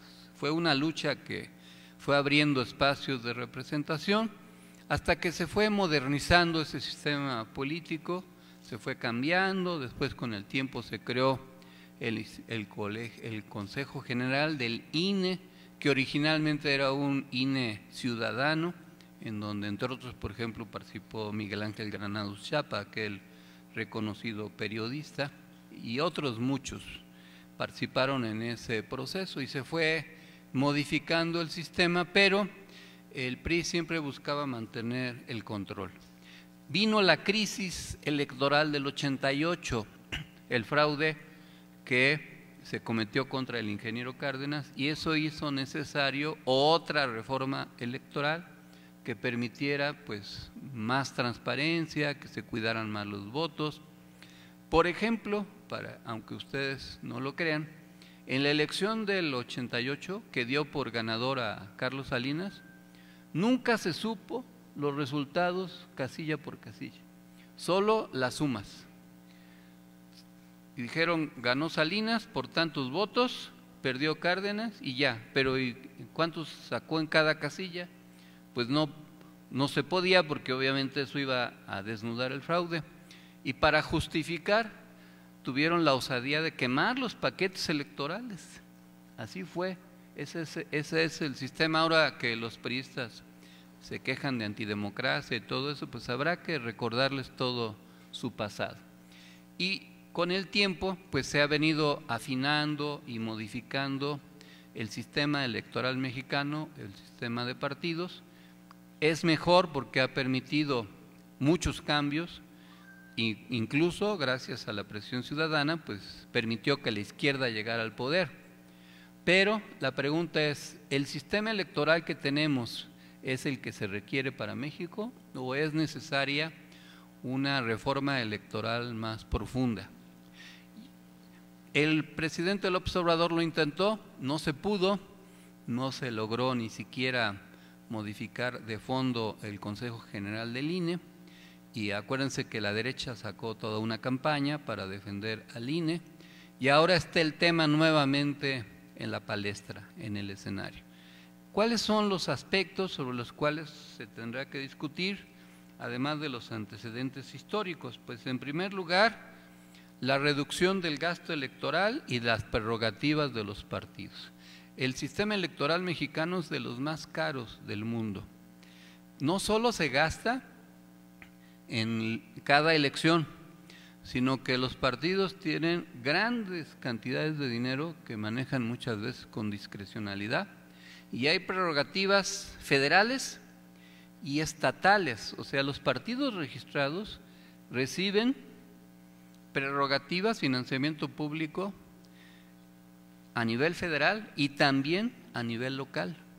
Y pues por eso muchos partidos se convirtieron en un negocio, en la creación de una élite, y alrededor de ellos se creó una casta político-electoral que sobrevive y se reproduce a través de ese financiamiento público. Esto es un debate del financiamiento público. Hay países en donde no hay financiamiento público, claro, como en Estados Unidos, pero eso permite que sean los grandes consorcios, los grandes empresarios, por ejemplo la industria armamentista y otros, los que influyan electoralmente, los que financien las campañas que al finalmente ganan. Habrá que ver, pero lo que sí es un consenso es que hay que modificar y reducir el gasto. Es un exceso habiendo tantas carencias. Puede haber muchísimos ahorros a través de diversos tipos, pero claro, las burocracias de los partidos, de todos los partidos, incluidos los aliados de Morena, se van a oponer. De hecho, lo intentó López Obrador. Mario Delgado anunció que Morena, cuando él era el coordinador de los diputados, iba a devolver el 50% de las prerrogativas. Empezó a hacerlo, pero los demás partidos fingieron demencia y no regresaron nada, y en los hechos se opusieron a la reducción de las prerrogativas. Y como se requerían sus votos para hacer eso, pues entonces esa iniciativa fracasó. Habrá que intentarlo para modificar esa costosa burocracia. También hace falta una modificación de los órganos electorales, desde el INE como los órganos político-electorales estatales, conocidos como OPLES, y también los tribunales estatales. Todo eso se puede modificar sin necesidad o sin intenciones de eliminar su autonomía. El sistema electoral mexicano requiere una modernización, por eso se tiene que ir hacia el voto electrónico y hacia un nuevo padrón con datos biométricos, que hay toda una demagogia en torno a eso, de que el gobierno lo que desea es invadir la intimidad y que vamos a ser vigilados como si fuéramos, el Estado fuera el gran hermano que narra George Orwell en su famosa novela 1984, en donde el Estado hasta sabía lo que la gente pensaba porque había una policía del pensamiento. Eso desde luego pues es una crítica al totalitarismo, pero no es eso. Sin embargo, hay que ver que en muchos países hay voto electrónico. Eso hace que sea mucho más barato. Para empezar, pues ya no se gasta tanto en papel, ya se puede votar como en muchos países así, y los resultados están a las 2 horas de que se cierran las casillas. Yo creo que muchos de ustedes usan tarjetas de crédito o de débito y hacen transferencias, hacen pagos, reciben dinero y hacen muchas operaciones a través de la red, ¿o no? Y es algo que funciona muy eficientemente, ¿o no? Pues en muchos países se puede votar. De hecho, Morena va a intentar ahora con su nuevo padrón que las asambleas selectivas sean a distancia, que los que estemos en el padrón podamos votar por el que presida nuestro comité seccional. Y eso abarataría los costos porque no habría que gastar tanto en papelería, en representantes de casilla, en observadores electorales. Se puede auditar fácilmente el resultado electoral y además evita la manipulación porque pues, a las 2 horas o 3 horas de la jornada ya se saben los resultados, y cuando la distancia es muy grande, pues incluso ya no hay necesidad de hacer encuestas de salida porque la elección ya arroja los resultados. Se elimina el programa de resultados preliminares, los famosos PREPs, que también son muy caros, etcétera. Y con la nueva credencial, pues también hay que verlo al revés. Puede ser un mecanismo de protección para evitar la suplantación de identidades, etcétera. Y a eso hay que modernizar ese sistema electoral. Y también hay que modernizar el sistema de partidos políticos y la Cámara de Diputados. ¿Se puede reducir el número de diputados y de senadores? Sí. ¿Se puede escoger un sistema de representación diferente? Hay muchos. Ahorita tenemos un sistema mixto de mayoría simple en 300 distritos o en 32 entidades, y en el Senado de primera minoría y de lista de representación proporcional para integrar 128 senadores, y en la Cámara de Diputados 300 diputados legisladores de mayoría y 200 de representación proporcional. Pero aún la lista de representación proporcional, aún suponiendo que se quede igual, se puede cambiar. Por ejemplo, en lugar de que las burocracias de los partidos pongan en el 1 a sus preferidos, en el 2 al otro preferido, en el 3 al otro preferido, en el 4 a la novia del preferido y así sucesivamente, se puede escoger, como en algunas entidades, como aquí en la ciudad, que el pluri sea el más votado. Por ejemplo, si en un distrito gana X candidato de X partido, pero el que queda en segundo lugar obtuvo muy alta votación y es la más alta votación de toda la circunscripción o del estado, ese es el pluri.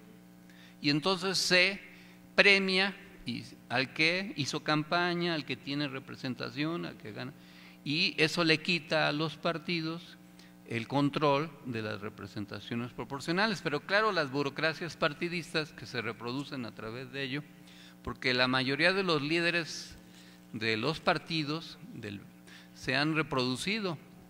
El niño en ese sistema, el niño verde es el ejemplo del niño como Chabelo, que es un niño de 70 años que ha sido pluri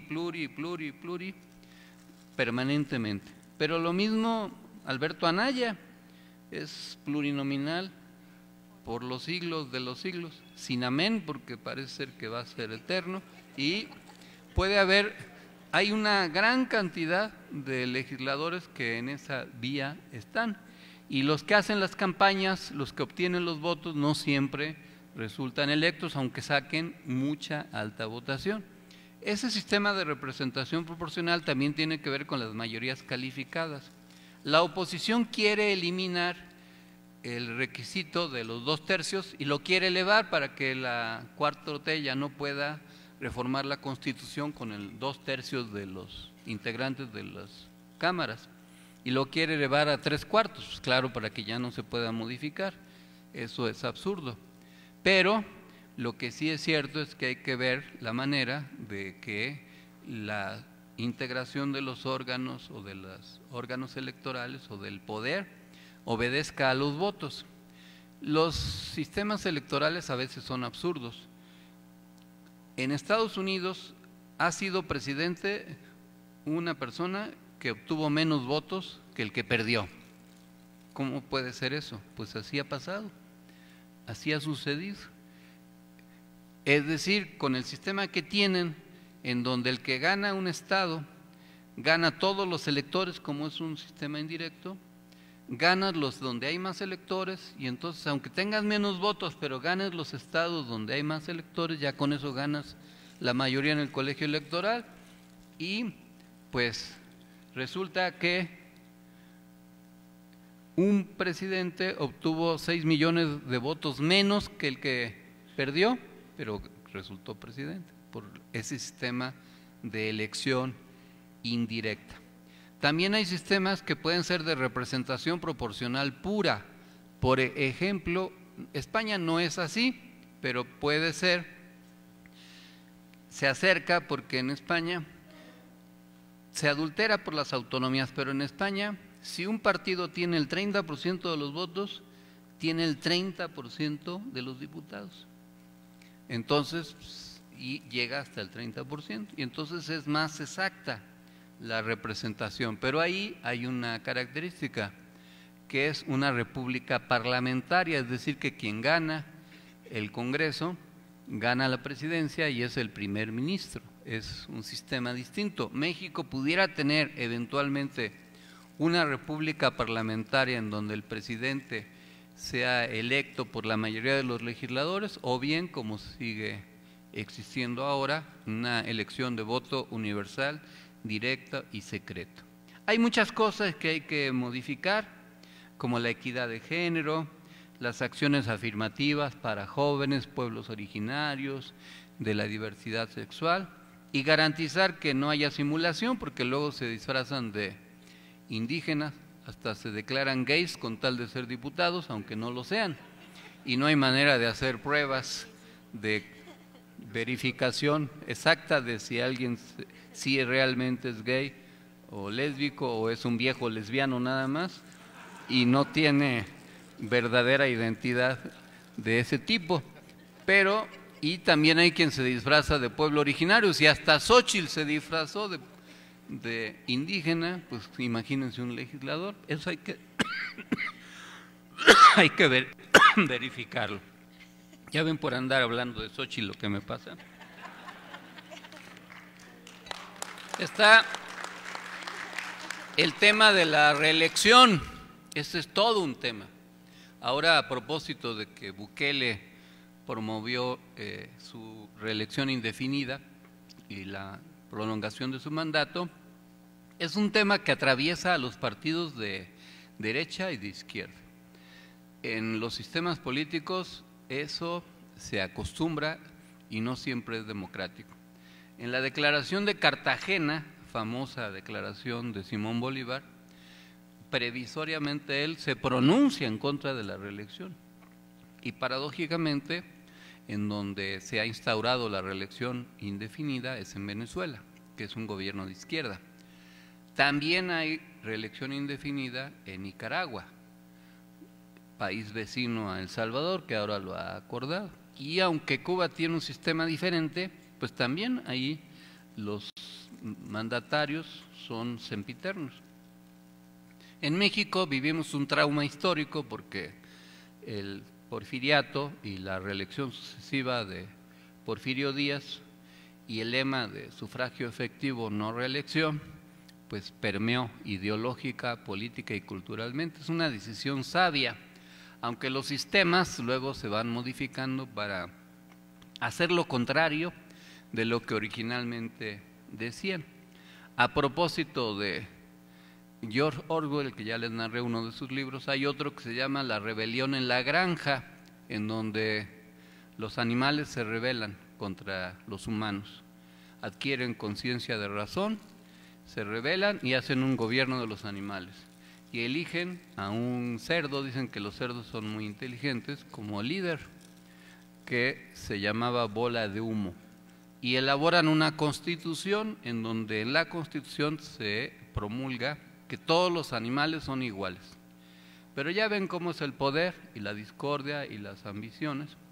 Y había otro cerdo, que ese era más cerdo que el otro, que se llamaba Napoleón, curiosamente le puso ese nombre Orwell, que hizo un golpe de estado contra Bola de Humo y con la ayuda de los coyotes y otros animales malvados derrocaron a Bola de Humo y se hicieron del poder y no hallaban la manera de consolidar una nueva hegemonía porque la Constitución decía que todos los animales eran iguales y entonces se les ocurrió una reforma constitucional que consistía en hacerle un agregado y decía: todos los animales son iguales, pero algunos animales son más iguales que otros.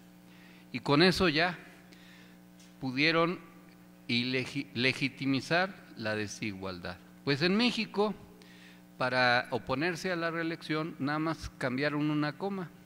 El sistema político le cambió una coma al lema. ¿Cuál era el lema? Sufragio efectivo, coma, no reelección. Y ahora le cambiaron la coma de lugar y decía sufragio efectivo no, coma, reelección. Y así se fue generando toda una cultura de la reelección y avanzó en algunos lugares, luego en algunas presidencias municipales, luego algunos congresos locales, luego congresos federales y ya nada más faltan los gobernadores y la presidencia de la República. Y por eso regresar a que no haya sistema electoral que permita la reelección es algo sano, es algo necesario. La democracia puede regenerarse más fácilmente si se evita eso y el vicio del nepotismo. Pero, pues hay una clase política que se opone en los hechos a eso. Dante Delgado es el líder de Movimiento Ciudadano desde que antes existiera ese partido, antes se llamaba Convergencia por la Democracia. Y ahí está. Los líderes sindicales duran hasta que fallecen. Por ejemplo, Fidel Velázquez murió hasta los 97 años y hasta entonces dejó el poder. Carlos Aceves del Olmo tiene 80 y tantos, está muy enfermo y ahí sigue en la CTM, pero también Francisco Hernández Juárez, que es líder de los telefonistas desde 1975, pero también en los partidos también, en el PT, Alberto Anaya, pues es el líder desde antes de Cristo y otros ejemplos del continuismo, pues es algo que hay que modificar. El PRD, entre otras cosas, se echó a perder porque quitaron eso. En el PRD no había reelección del presidente nacional del partido, hasta que los chuchos se hicieron del poder y Jesús Zambrano llegó a la presidencia nacional del partido en 2014 y solo la dejó cuando se acabó el partido, hasta que se lo acabó y desapareció el PRD y solo entonces dejó de ser presidente, pero originalmente no estaba permitida la reelección. Por eso este es un tema muy importante, el de la fiscalización y el combate al financiamiento ilegal, que ya no me quiero extender, pero porque quiero avanzar en el otro tema. Estamos en una transición democrática, se ha venido reformando el poder, se ha venido reformando el poder judicial, el poder ejecutivo, la política social, etcétera. ¿Estamos en posibilidades de convocar a un nuevo Congreso Constituyente? Quizás esa sea la solución y eso es lo que habrá que intentarlo, pero para eso se requiere ser mayoría calificada otra vez en el 2027. porque la oposición lo que va a querer hacer es que no refrendemos esa mayoría calificada. Si se tiene, se puede promulgar una nueva Constitución. Lo que coronó a las 3 grandes transformaciones previas en la historia de México fue la promulgación de una Constitución. Eso fue la Constitución de 1824, después de la independencia.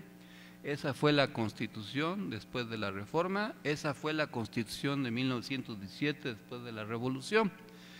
En 2027, quizás resultado de otro triunfo histórico, pudiéramos convocar a un nuevo Congreso Constituyente en donde se reforme el sistema político mexicano, pero también se reformen algunos poderes fácticos.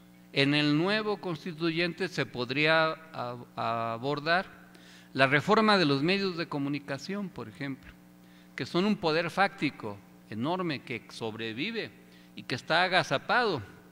Ya vimos lo que hicieron con Florent Cassés y Vallarta, pero lo siguen haciendo. Vean la insolencia y la manera en cómo se comporta TV Azteca ahora, nada más por no querer pagar sus impuestos, cómo se opusieron a los libros de texto gratuito y cómo hasta provocan buscando que se les reprima. Pero un sistema moderno, democrático, implica una reforma de la comunicación y, entre otros, que los medios de comunicación contribuyan a la cultura y a la educación de la gente, y que Adal Ramones no haya sustituido a Octavio Paz, o que las aspiraciones bowleristas de andar de fisgones sea lo que implique estar muchas horas frente a la pantalla a ver qué hacen los famosos, mientras la realidad cotidiana de la gente es de otro tipo. Pero esa es la forma en que se manipula y se engaña a la gente. Esa es parte de los sistemas que se tienen que hacer y de lo que se tiene que modernizar. Finalmente, no hay que abandonar la lucha en contra del genocidio en Gaza. Tendremos que seguir insistiendo porque se está intentando que eso se normalice y que ya se vea como algo que no se puede evitar, y es necesario evitarlo y hay que seguir denunciando estos crímenes. Estamos bien y de buenas, como dijera nuestro expresidente López Obrador. La presidenta Sheinbaum sigue teniendo un alto desempeño y no hay que tener temor de decir algo que a veces se dice y a algunos no les gusta que se diga, pero es la verdad.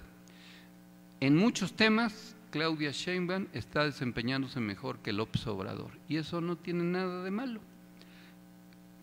Si no fuera cierto, pues sería una manera de faltarle al respeto a López Obrador, pero ¿a poco no?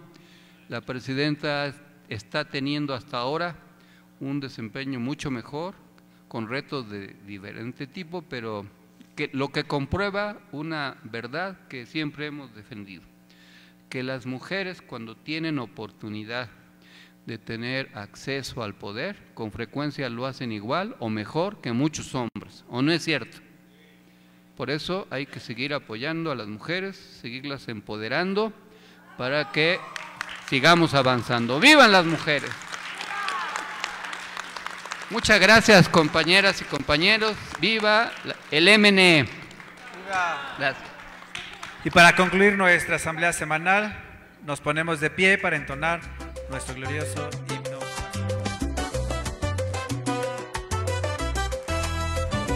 Con el pueblo en pie de lucha y la patria en la mirada, la esperanza nos convoca por justicia organizada. Desde un alma militante y el amor a la nación,